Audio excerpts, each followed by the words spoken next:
नमस्ते बच्चों, DG school में आपका स्वागत है।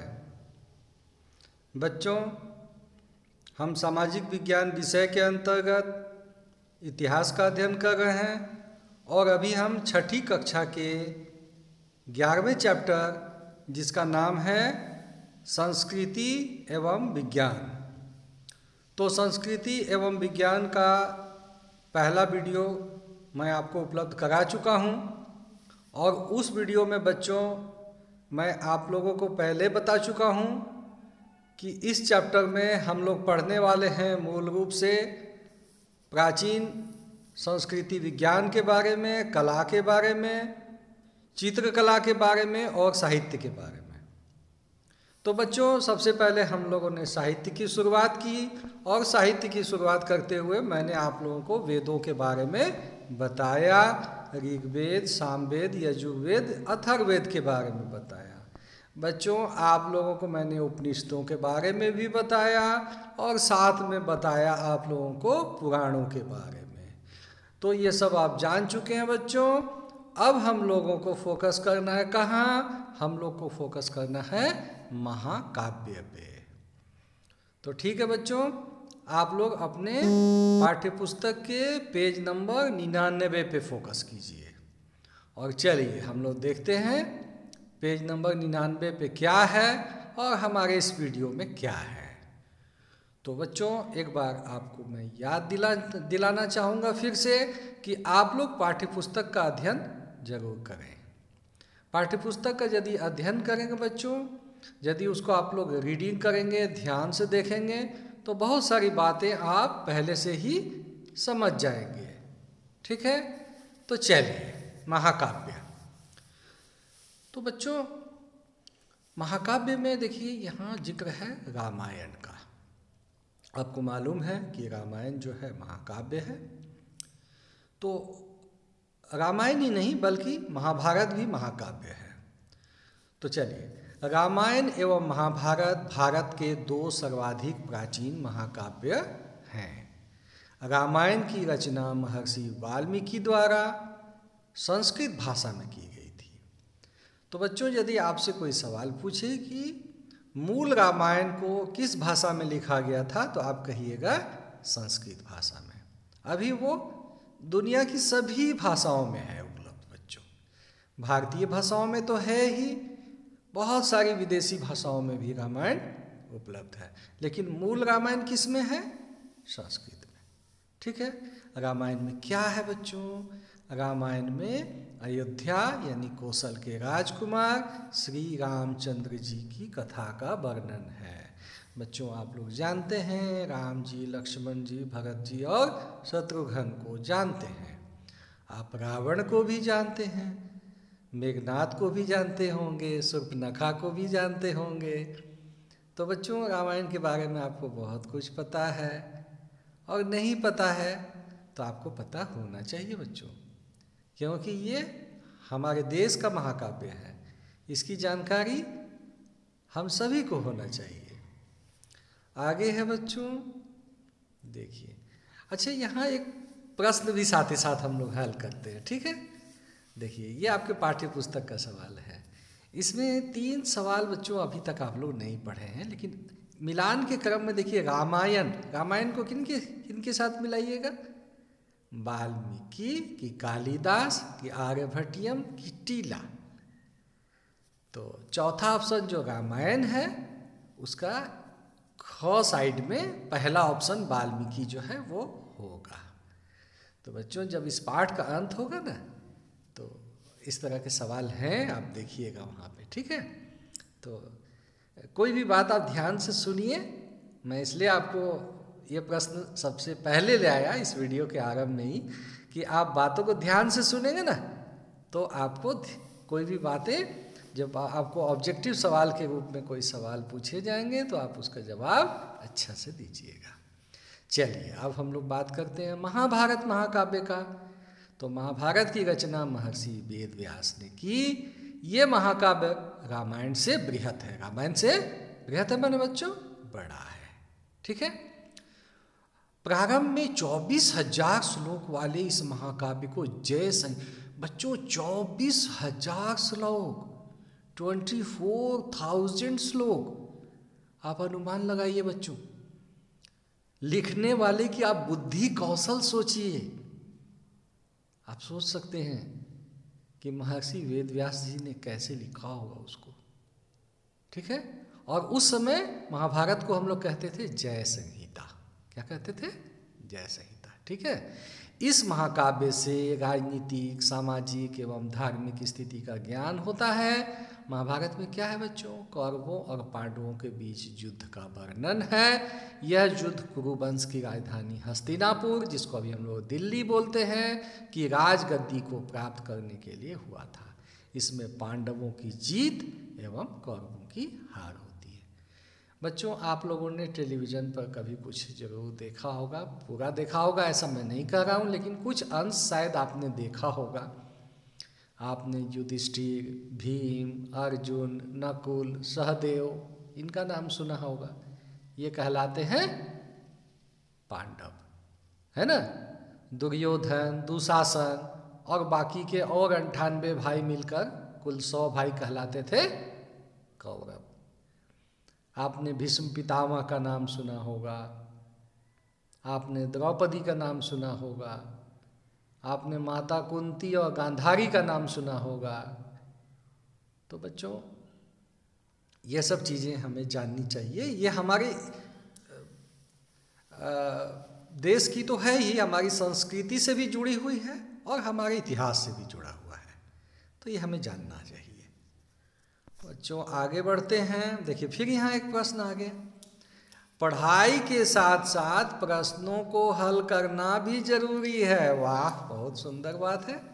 पढ़ाई के साथ साथ प्रश्नों को हल करना भी जरूरी है। क्या जरूरी है भाई?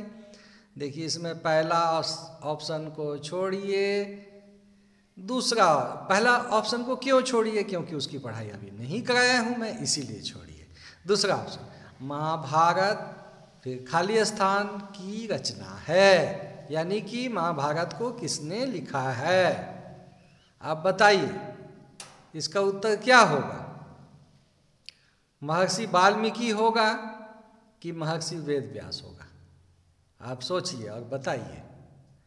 उसके बाद बच्चों, लौह स्तंभ माने जो आयरन का पिलर है, एक लोहे का स्तंभ है। मैं बताया हूँ कि ये लोहे का स्तंभ जो है, ये मैंने पहले वीडियो में बताया था कि लोहे का स्तंभ जो है कुतुब कैंपस में है, कुतुब मीनार जहाँ पे है दिल्ली में, तो उस कैंपस में लोहे का स्तंभ है। वह स्तंभ आप समझ गए होंगे। लौह स्तंभ कहाँ स्थित है? तो आपको सीधे दिल्ली लिख देना है। अभी चौथे प्रश्न को छोड़िए, चलिए आगे बढ़ते हैं। अब हम लोग सीधे चलते हैं बौद्ध साहित्य के बारे में। तो बच्चों, 11वें चैप्टर को पढ़ने से पहले आप लोगों ने बौद्ध धर्म और जैन धर्म के बारे में पढ़ा है। तो चलिए, मैंने कहा ही था ना कि मैं 11वें चैप्टर को पढ़ाऊंगा, तो पिछले कुछ चैप्टर्स को भी थोड़ा थोड़ा रिपीट भी करूंगा, उसके बारे में भी जरा जरा बताऊंगा। तो चलिए, बौद्ध साहित्य के बारे में हम लोग जानते हैं कि बौद्ध धर्म दुनिया का एक बहुत बड़ा धर्म है। और इसकी उत्पत्ति बच्चों कहाँ हुई है?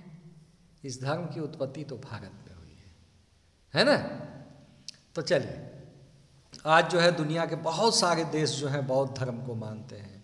जैसे श्रीलंका में है, जापान में है, चीन में है, कंबोडिया में है ना। बहुत सारे देश हैं जहाँ पे बौद्ध धर्म माना जाता है। तो चलिए हम देखते हैं इसमें क्या कुछ है। आपने पिछले अध्याय 6 में जैन एवं बौद्ध धर्म के बारे में पढ़ा। इस काल में इन धर्मों के अनुयायियों के द्वारा कई धर्म ग्रंथों को लिखा गया, जो ऐतिहासिक दृष्टिकोण से काफ़ी महत्वपूर्ण है। बौद्ध धर्म के पवित्र ग्रंथ को त्रिपिटक कहा जाता है। यह पाली भाषा में है। बच्चों, बौद्ध धर्म के पवित्र ग्रंथ को क्या कहा जाता है? त्रिपिटक, है ना। और ये किस भाषा में है? पाली भाषा। फिर आप सोचेंगे पाली कौन भाषा है भाई? क्या ये नेपाली भाषा है? जी नहीं, ये नेपाली भाषा नहीं है बच्चों। पाली एक भाषा है जो कि प्राचीन भारतीय भाषा में ये शामिल है ना। और बहुत सारा बौद्ध ग्रंथ जो है पाली भाषा में लिखा गया था। बच्चों देखिए, अभी अभी मैंने कहा त्रिपिटक के बारे में। तो त्रिपिटक में पहला पिटक जो है उसको हम लोग कहते हैं सूत पिटक, है ना बच्चों। दूसरा जो है उसे हम कहते हैं विनय पिटक, है ना। और तीसरा जो है अभिधम्म पिटक। ये 3 पिटक हैं बौद्ध धर्म के। अब देखिए, ये तो बोध गया का मंदिर है जो कि बिहार में है बच्चों। अब यहाँ आपको समझना है, सूत पिटक में गौतम बुद्ध के धार्मिक विचार एवं उपदेशों का संग्रह है बच्चों। बाद में नहीं, अभी याद करिए इसको, है ना। जो मैंने बताया त्रिपिटक के बारे में, तो उसमें जो पहला पिटक है जिसको सूत पिटक कहते हैं, उसमें गौतम बुद्ध के धार्मिक विचार एवं उपदेशों का संग्रह है। दूसरा बच्चों विनय पिटक। तो विनय पिटक में बौद्ध धर्म के निवासियों का अनुशासन संबंधी नियम है कि जो इस धर्म को मानेंगे वो कौन कौन से अनुशासन को मानेंगे। अगला है बच्चों अभिधम्म पिटक। तो अभिधम्म पिटक में बौद्ध धर्म का जो दर्शन है, उसकी जो फिलॉसफी है, उसका वर्णन किया गया है। ठीक है, तो ये तीनों पिटक आपको याद रहना चाहिए बच्चों। और इसके अलावे भी बहुत सारा कुछ है बौद्ध धर्म का, जैसे कि जातक कथा है और बुद्ध चरितम वगैरह भी है। तो अभी हम लोग बच्चों क्या पढ़ रहे हैं? हम लोग पढ़ रहे हैं प्राचीन भारतीय साहित्य पढ़ रहे हैं, प्राचीन भारतीय साहित्य। तो बौद्ध धर्म या जैन धर्म का जो साहित्य है वो भी भारतीय साहित्य है। तो इसमें चलिए देखते हैं। अब जातक कथा के बारे में जानते हैं। देखिए जातक कथा क्या है बच्चों? जातक कथा में गौतम बुद्ध के पूर्व जन्मों से जुड़ी कहानियां हैं। ठीक है, ऐसा कहा जाता है, ये बौद्ध धर्मावलंबी इस बात को मानते हैं कि गौतम बुद्ध जो वर्तमान रूप में गौतम बुद्ध के रूप में जब जन्म लिए, उससे पहले वो 18 बार इस धरती पे अवतरित हो चुके थे। और जो बार बार जो वो इस धरती पे आए मानव कल्याण के लिए, तो उनके पूर्व जन्मों की जो कहानियां हैं ना, उसको हम लोग बोलते हैं जातक कथा। ये अंग्रेजी में भी उपलब्ध है बच्चों, और दुनिया की कई भाषाओं में है। बच्चे जातक कथाओं को बहुत पसंद करते हैं। देखिए अभी अभी मैं बता रहा था ना बच्चों, पाली भाषा। देखिए पाली भाषा की स्क्रिप्ट भी अलग है, इसकी जो लिपि है वो भी अलग है ना। ये देखिए अब आगे हम लोग जानते हैं बुद्ध चरितम। ये बुद्ध चरितम क्या है भाई? ये किनका लिखा हुआ है? तो बुद्ध चरितम को लिखने वाले का नाम अश्वघोष है। तो अश्वघोष बौद्ध महाकवि तथा दार्शनिक थे। बुद्ध चरितम इनकी प्रसिद्ध रचना है। कुषाण नरेश कनिष्क के समकालीन महाकवि अश्वघोष का समय ईस्वी प्रथम शताब्दी का अंत और द्वितीय का आरंभ है। कहने का मतलब ईसा से दूसरी शताब्दी पूर्व में अश्वघोष नाम के एक महाकवि हुए जो कि बहुत बड़े दार्शनिक और विद्वान थे। तो इनके द्वारा बुद्ध चरितम लिखा गया, और ये कुषाण नरेश कनिष्क के समय में थे। इससे आगे बच्चों हम लोगों को पढ़ना है जैन साहित्य, लेकिन जैन साहित्य हम लोग एक अलग वीडियो के माध्यम से पढ़ेंगे। अभी हम लोग यहीं पे इस वीडियो को समाप्त करते हैं। इस दूसरे वीडियो में बच्चों आप लोगों ने क्या क्या पढ़ा?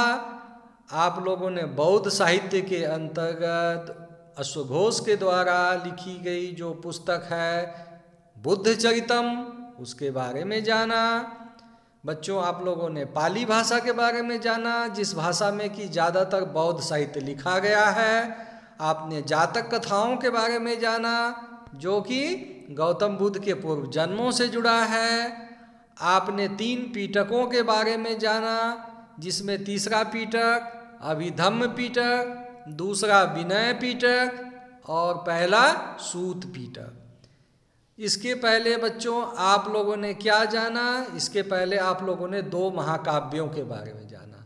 वे 2 महाकाव्य कौन हैं? एक रामायण और दूसरा महाभारत। महाभारत को हम लोग जय संहिता भी बोलते हैं, जिसमें कि 24,000 श्लोक थे।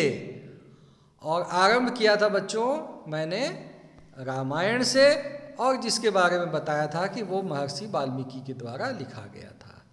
तो बच्चों आप इस चैप्टर पे बने रहें और ध्यान से आप पाठ्य पुस्तक को भी पढ़ें, और आप अगले वीडियो का इंतज़ार करें।